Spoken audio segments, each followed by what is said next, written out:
There is no good or bad movement.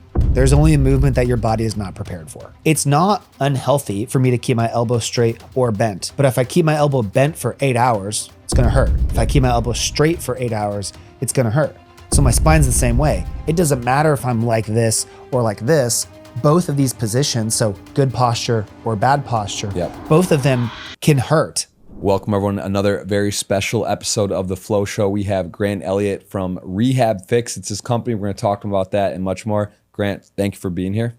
Thank you so much for having me. Yeah, this is very interesting because I am someone who I have 2 young children, carry them a lot. I think it kind of affects my back. Also played poker for 20 plus years and a lot at the table, a lot of streaming, a lot of online poker, and I noticed my lower back. I have issues. So this was, Sean Kelly shot them. Thank you for setting us up and thank you for taking the time to be here. But tell me about that, the lower back in general, what kind of things you notice with people and problems that are generic out there for the normal person. Yeah, for sure. And I want this to help you and all of the poker players that listen.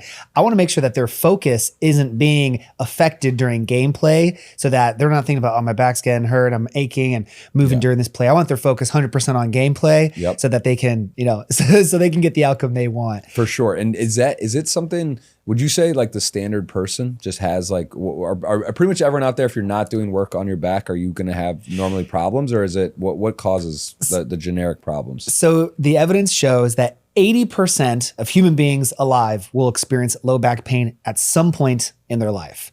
Now, of those 80%, 90% of people who experience back pain are in the category of what's called non-specific low back pain. And non-specific low back pain is essentially related to muscle, joint, and disc, or a combination of all three.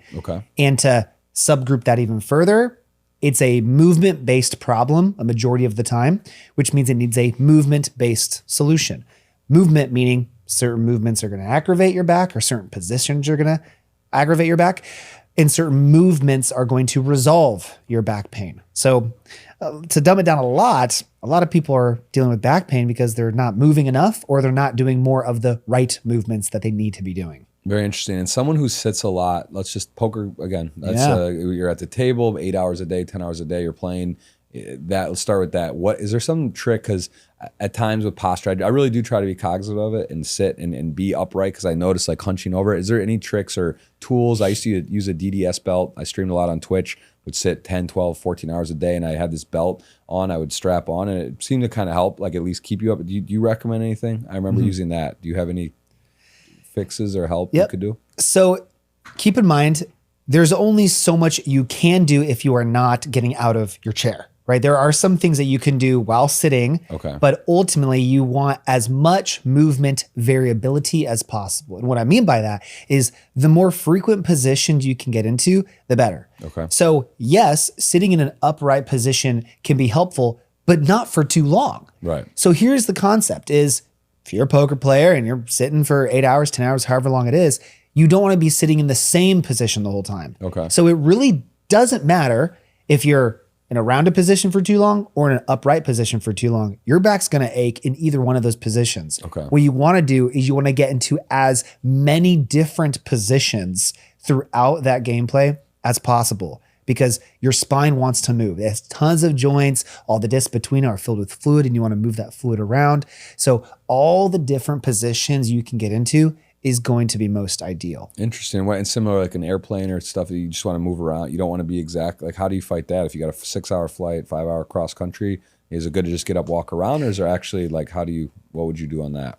So let's use both of these analogies. Sitting on an airplane where you can't really get up and move, or playing at a table. So things that you can do actually sitting in your chair is, one, just to keep it super simple, just shifting your position. All right, I'm gonna really slouch, let my body slouch for 5 minutes, and now I'm gonna sit up really straight for 5 minutes. And now I'm gonna lean this way for 5 minutes, and I'm gonna lean this way for 5 minutes. It makes that big a difference. Just do it but not just all the time moving. You kind of want to give a few minutes, but notice that seems hard to do, but it makes a lot of sense. And that would in general help you a lot. You're saying absolutely, that would help you take away stress and pain from just too much on one area. Too much on one area for too long. It's the example I give is, think about like my elbow. It's not unhealthy for me to keep my elbow straight or bent. It doesn't matter.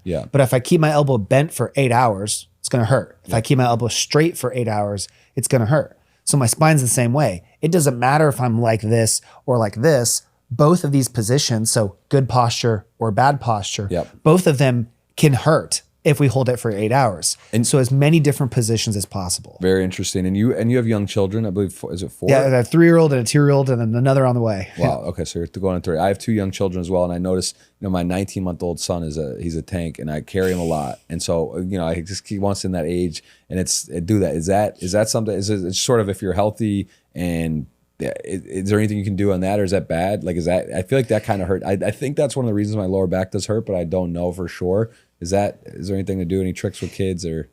So think about it this way. There is no good or bad movement. There's only a movement that your body is not prepared for. Let's say you are sitting in a rounded position for a vast majority of your day, working, playing poker, and then you pick up your child or you're holding your child and that's also straining you into a forward position. So what I'm describing there is you're getting a lot of rounding throughout your whole day. It's not that posture is bad. It's that you're getting too much of it. So the number one recommendation I would make for you and for anyone who sits long periods and for poker players at large is if they're getting majority of their spine in this direction, it needs more of the opposite to undo that load and stress they had throughout that day. Yeah. So they need more extension. So for you, let's just visualize this, getting on the ground and performing what would look like a cobra pose like in yoga to get your back into extension to get a balance of these 2 loads on your back. So there's nothing wrong with holding your kid or playing poker, but you need more, you got to compensate the other direction. You got to balance it out. And yourself, so you RehabFix, you started this, what prompted you? Did you have back problems yourself? How did you get into it and when? I'll make the long story super short. Was always into athletics as a kid. I have 2 older brothers. We're all very into health and fitness. I witnessed my grandparents just getting surgery after surgery, pill, medication, and they were not super healthy. And I thought, why don't they just get advice to be healthy? It seems like a novel idea. So I knew I wanted to go into healthcare to some capacity. I developed back pain myself personally. Racing cross-country mountain biking started to affect me as my races got longer and more intense.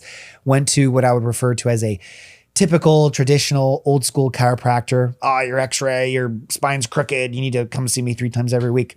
And I did that. Didn't work. Surprise. And I stopped racing. Then I met a chiropractor who was evidence-based, provided rehab, movement, teaching people how to fix themselves. Met him a few years later. And I was like, oh my gosh, if this is what I got, like this is a completely different game.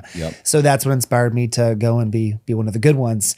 And while I was in school, I started posting about different exercises and rehab for people to fix themselves. So, hey, you don't need me. I'll teach you how to do it. Grew a large audience. I had over 100,000 followers before I even graduated school. Where did you go to school? I went to school out in St. Louis. It's called Logan University. Very cool. I got my doctorate in chiropractic. And then, as soon as I graduated, not as soon, but shortly after, I ended up launching an online program because my audience was worldwide at that point. And we started teaching people how to fix their pain online through one-on-one coaching and getting a structured plan for low back issues. And then we just grew it and it's just getting bigger and bigger and more amazing. That's awesome. And do you do more personal? How much of it now is personal one-on-one stuff? All of it. Oh, really? All of it is one-on-one. Okay. So you're not doing like, it's not classes, seminar type stuff. You're doing literally one-on-one with people and virtually mostly or live or both? Yeah, it's all virtual. What we do is we assess the individual first. We make sure they have the type of back issue we can help. We take them through an assessment and we actually take them through exercises and give them pain relief on the very first call to make sure that will be successful. And then we meet with them one-on-one as needed, but we also set them up with a daily guided plan that we customize and we change that tells them exactly what to do, what exercise to do, the right stretches, how many, how often, the exact plan. And then we just guide them and customize it and meet with them and make the adjustments necessary to ensure that they're pain-free by the end of it. How effective is it if you go back to you're at Tampa and I'm here in Miami and say, look, I want to take this seriously. I want to get involved. Is there anything beneficial to do it in person or is it literally the same? You could do it here versus it virtually. How big a difference is it? There's no difference if you have the most common type of low back pain, which is a movement-based issue. So if your low back is stiff or if your muscles around your low back are weak and you need certain motions of your spine or certain positions, touching you won't change that. I can't touch your pain. I can't reach into your body and grab your spine and do anything to it. It's you doing the right movements for yourself. And as long as I just teach you the movements that you need to do based on your situation, then you're gonna be fine. There's nothing I would do different right now than if I was in Europe. Right. No different. And you have a massive following. I've noticed I've been, since Sean connected us and I've been looking and checking your stuff. How do you find time? Is it a scalable thing? Do you have other people within RehabFix? How many people are in sort of your team? And I mean, you can't work with everyone, right? Who wants to work with you, I would assume. So me personally, yeah, I'm not doing any of the guidance, the coaching personally anymore, but everything we do is one-on-one. So I went from a one-man show to 9 staff within 2 years after graduating. So at this point we have 11 staff. And the content is all me. I'm the brain behind the content, but of course I've filled all the rest of the positions that are necessary to do so. And so let's just take myself. I say, you know what? I love padel. I don't know if this is like, there's pickleball and paddle tennis, padel. Like I played soccer through college. That was my main sport, and now this sport. And there's also a lot of kind of like bending over and movements that are specific. If I say, hey, I want to get my back strength and I want to really focus on me and get in, really good shape, what is the process? I go to your website or on Instagram, RehabFix, and how would I get started? And what would that look like? What kind of cost would program would I just, looking at me, just someone who, I'm 38-year-old male, relatively good shape, dad bod, I play a lot of paddle tennis, but I'm not like a rock, but like, I just want to get to be what type of, is it like beginner, intermediate, advanced? Do you say I want to do one class a week, 5? Well, give me like a little idea on pricing. Yeah, it depends on, like, without assessing you, obviously I'm completely guessing. So it would depend on what the individual situation is. So are they in a ton of pain? Or are they barely pain? Right. Do they have huge goals or minimal goals? That varies the scale on how long it would take to help them achieve their goal and the expectations for that timeline. Let me ask you, what type of time commitment would that take? 10, 15 minutes a day. Okay. So the exercises, showing you what to do. If anyone's putting in more than 15, 20 minutes a day to try to get out of back pain, they're doing the wrong thing. Right. We've had pro athletes who are doing 2 hours of rehab a day and they go, I know, I just need to do 3 hours. And we go, no. Yeah. You can go 1,000 miles an hour in a circle and end up in the exact same spot. Right. Like, you need to be doing the right thing. You're doing the wrong thing. So 10, 15 minutes is it. Very interesting. And you are what's the success rate on this? I mean, this is for people that have like minor, it's nothing that's like obviously like vertebrae out of place, but just someone that's not right. You notice a change pretty quickly. Earlier today, I was borrowing your office to speak with an individual. Chicken, shout at the chicken. That must be right. No. I was using your office to speak with a new client who's in California. Okay. And so this individual, 62 years old, has had back pain for 25 years, sciatica down both legs. I took him through an assessment in your office. I'm talking to him in California. He reported 40% improvement on the call, signed up, no questions asked. Wow. So it depends on... We see people who are in minor pain. We see people where they're already scheduled for a fusion and they're like, you're my last resort before trying to do this. So we have people who can't even conduct an assessment with us because they're in so much pain. Wow. So as long as they're dealing with the type of low back issue that we manage, we have a very high success rate. It's usually high 80s or low 90s, depending on just what we take averages every few months. But yeah, we're canceling surgeries every single day. And what is a typical client time? Because like you show exercises, you're already kind of healthy, maybe you fix it. Do people stay on in general, or is it more like they get fixed and then they have the exercises and what's the typical time period? We fix them, they're gone. Okay. We fix them, they're gone. Oh, wow. Majority of the time frame, we do a 6-month program with most people because what that's designed to do is the first 3 months, we get them pain-free. And then the second 3 months, we get them bulletproof. So it's not just, hey, the second you're pain-free, all right, we're out of your life. Because now they're like, am I ready to get in the gym? Am I ready to play pickleball? Like, I don't know. And these are some people who they couldn't even bend over 30 degrees without crumbling to the floor. Yeah. So we want to get them pain-free, but then we want to make sure that they're back to full activity and fully bulletproof before we're done with them. And obviously on Instagram, they can take a look. There's info. I'm sure you have a website, all these type of info there. What is like the price range? What would how does that work? Or literally a wide range? And just so it's quite a wide range. Yeah. Honestly, anywhere from 1,000 to 10,000. It could be anywhere in between. Right. I mean, we've had clients in third world countries who were able to make it work for us because they were motivated enough and we helped them enough. Yeah. So honestly, if it's a priority, anyone can work with us, but it's quite a range depending on that person's circumstance, what they need, the amount of resources they need from us. But if we're canceling $10,000, $15,000, $20,000 surgeries on a daily basis, which we are, yes, vast majority of people are profiting significantly in the long run. For sure. And most importantly, just getting out of pain and getting their life back. And tell me about how much, at this point, how much time do you spend on your daily routine for give me I guess kind of what your mornings and day look like, fitness and health and back sort of wise, what you do. So just for me personally, I go on a morning walk every day with my kids. Morning and evening walk is just part of our ritual in a health-based practice. I have a walking treadmill that I stand on while I work throughout the day.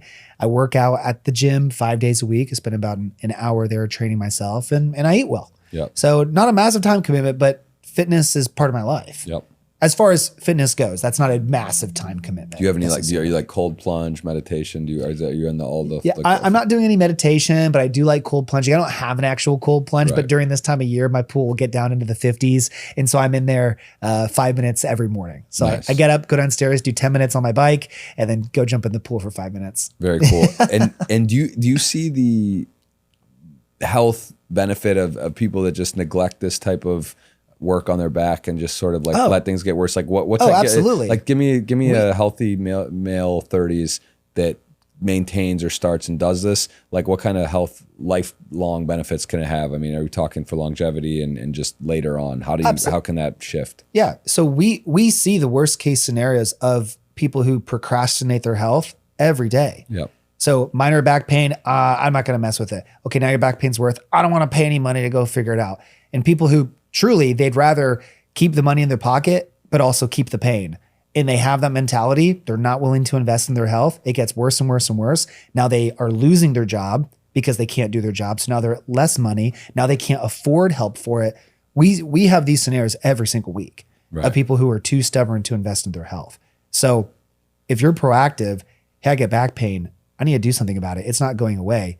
You need to be willing to invest into your health. And if you resolve it now, then absolutely, if you learn what the solution was and you maintain some degree of just healthy-based lifestyle after that, those results will absolutely last. We don't get returning customers. It doesn't happen. That's interesting. Wow, that's really interesting. And that I see the older, I have a 99-year-old grandmother. I have grandparents and aunts and uncles, and you do notice like the hunching over is like, it really does seem to happen at an old age. And is that something too you can really prevent if you're doing back work, or is that just kind of naturally? A certain degree of that is unavoidable. There is an aging process for our skin and our appearance, and there's an aging process for our bones. So a certain part of that is unavoidable, such as shrinking and getting shorter over time. But a certain part of that is avoidable as well. Maintaining an active lifestyle, keeping your spine and your body strong, you will reduce any type of those deleterious aging aspects as much as you're able to and optimize your health, truly. Very cool. And do you travel around for this specifically? Do you go meet with people at all one-on-one? Do you do talks, conferences, anything? Or you have your business and people sign up and you have your team, but are you personally spending time traveling or doing any other things to grow your business? To grow the business, yes. Different podcasts such as these and just different networking events and things like that. I haven't personally spoken at any conferences yet. Hopefully that'll be on the agenda here soon, but it's primarily content. Me really putting out amazing videos and helping people reduce their pain, and then going, you know what, this guy's videos helped me. What is this program going to do? That is our number one mission, and connecting with individuals like yourself to grow our audience and grow our brand is the mission that I'm on. That's awesome. What is one niche? I mean, do you have any experience working with any poker players? Has that come up? What is one area where you were surprised? Maybe you were like, wow, this is like a lot of people in this industry or genre or sport. Like, what is your kind of pie chart of, would you say, the most that you work with and you help? Yeah, so vast majority of individuals are just your common office worker. There's nothing really special about that. But any sort of industry that stands out, we get a lot of firefighters. Interesting. A lot of firefighters, a lot of military, ton of military. The VA typical healthcare system, not good. Not good. They do not get good care. They don't get time and attention. Not helpful. And then a lot of nurses and dentists as well. A lot of nurses and dentists too. So we've had a couple higher level poker players here and there too. But I'm here to break into that market. Yeah, no, it's interesting. I just really do think that that's something that especially at the table sitting, there's stuff you can do on your breaks or just little exercises, move around, and that's really to sit in the exact same way for 8 hours or 10 hours is can't be good. What is there any special case? Has something stood out or someone you worked with that you really were even surprised that they're wow, they're in really bad shape and you turn them around? Yeah, absolutely. One really special story we share a lot. His name's Arminio. He's actually in South Florida. I don't think he's too far away from here. And he's in the military. Once again, went through the whole VA system, tried 2 chiros, a few PTs, tried injections, and he was scheduled for a surgery. The day that we met with him, he had a surgery 2 weeks later. And he said, I'm just here because like if there's anything you guys can do, great. But like I have a surgery in 2 weeks. And they were going to do a surgery on him. We went through his assessment. And he was told he needed surgery on his hip. They said, hey, your hip is the reason for this pain shooting down your leg. Now, typically sciatica is the term referring to pain shooting down your leg. Sorry to interrupt you, sciatica. I've seen a lot of this. What is that exactly? So sciatica is technically a general term, but it refers to pain traveling down the back of your leg following the path of the sciatic nerve. Your sciatic nerve is the largest nerve in your body with a diameter of up to 2 centimeters. It goes from your lower back down the leg. And if there's something in your lower back that's hitting this nerve, most commonly a disc pushing onto the nerve, it can cause pain to shoot down your leg. It can feel like burning, electric shock, or even just a dull pulling, aching sensation. Most commonly, if you sit for long periods, you might feel pain down your leg increase, or bending forward, pain down your leg increase. And he was experiencing that. And they took image. They just solely relied on imaging, didn't rely on a movement-based assessment. They said, well, we see there's a torn labrum, so it has to be that. So we're going to schedule you for hip surgery. Wow. He talked to me. I went, none of the symptoms you're describing are that of hip labrum. None at all. This is all characteristic of nerve pain traveling down your leg. In our first assessment, we reduced his pain by 30%. In 3 days doing our program, he canceled his surgery because his pain was reduced so significantly. 6 weeks later, he was touching the floor, no sciatica at all. Wow. And then 5 months later, competing in CrossFit again, absolutely no issues. He's had no issues since. That was 5 years ago. And he just referred his wife to us, like I think 6 months ago or something like that. Wow. So he was going to have a surgery on the wrong area. There was nothing wrong with his hip. That wasn't the pain generator. What percent of the time does that happen? All the time. Oh my gosh. And in surgery, would you say how much is avoidable? Yeah, how many? Like what percent? Based on the evidence, not my opinion. Yeah. There was a massive study in 2020 that analyzed 280,000 people with lumbar disc herniations, and 97% of them could resolve without surgery. Wow, that's astonishing. That's crazy. That's astonishing. And people just don't know, right? They just don't know. They get told, they get an opinion, they have some pain. They're like, I want it to stop, and they just do it. Yeah, the reality is that back pain is extremely common, but back pain is extremely treatable. Yeah. People have this conception that back pain, oh, I'm done. Like I need surgery, I'm done. No, you can avoid surgery. You can resolve it with the right rehab and with conservative care all the time. So the societal narrative about back pain is bad, and the medical narrative about back pain is bad. Is it? I know. Again, I'm gonna have you on again because I know we're on an abbreviated time today. But would you say the vast majority is it a little bit predatory, like the surgery, this sort of thing where they know, like, or do you think it's just kind of they don't know, or is it a little gray? I mean, it just seems like that's like 97% of people could avoid it, and they don't. Like, it's like, are the doctors just uninformed? Are they pushing a narrative, or is this just kind of the way it is? It has to be both. I would never try to say everybody has ill intent because that would be very unethical and not correct of me to say. So I do believe there's some docs and some providers that they think pills and surgery is the only way to do it, and they think that's the best way to do it. So they do what they know.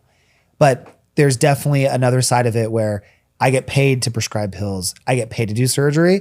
So if there's someone who's willing to pay me to do that, then I'm going to do it, whether it's avoidable or not. Yeah, that's a great, interesting, and a bit sad and a bit scary, but also I think that's just getting the right information, getting the proper information, getting a proper evaluation is extremely valuable. And I actually had someone work on my back recently a bit, and it made a difference. Like just some little stuff, a little bit of exercise. I'm not really following through on the exercise, but I went in, he did some alignment stuff, and I feel much better. But I do want to practice. I would love to get an evaluation. I'd love to do something 10 minutes a day. Yeah, I imagine it doesn't take too much, 5-10 minutes to like just do some basic stuff. You establish a core quickly and sort of get a productive path for that. Because I just feel I'm 38, not getting younger, got the kids, and I want to be active and healthy with them and play and not have that chronic back pain. I feel like it's got to be. I think a lot of people out there are going to see this and say like, yeah, my back isn't where I want it to be, or I notice something, and to try to help it. Also preventative. That sounds like the ideal way, right? Like anything, you want to get ahead of it and do that. So listen, everyone who is watching, please give Grant Elliott a follow. Instagram, Rehab Fix. That's where to find Rehab Fix. And you can get a consultation, fill out the form. There's stuff on there for people to make an appointment to get a, is that what it is? They get like how does it work if you go and do that? Let's sure. So the two main places, our Instagram is our main hub. But of course, we have a website, therehabfix.com. Okay. You can submit an application there to work with us. It'll take you to a booking page to schedule a free initial consultation where we'll just talk through your situation. Instagram, the same way. We have, opportunities to message us through there. We'll book an initial consultation, no cost, just to see, hey, are you in the right place? Should we direct you to somewhere else? And sometimes we do direct people to other places. We've helped people catch cancer or other conditions where, hey, this back pain isn't actually back pain. This is something else, and you need to go here. Yeah. So we'll make sure that you're someone we can help, and then we'll, go through the process from there, properly assess them, and then develop the right program to help them. Well, it's a pleasure to have you on. I really do appreciate it. We're going to have to follow up. I know, again, wish we had more time. I have a lot more questions, and it's very interesting. And again, people can go and give you a follow and directly. Can they DM there or the website? That's where the best we have website or Instagram. But if they want to consume a lot of the content, get some awesome things that they can do on their own right now to see, hey, you know what, this might actually help me. Instagram is the place to go. Very cool. Well, again, the Flow Show, another one in the books, very exciting guest.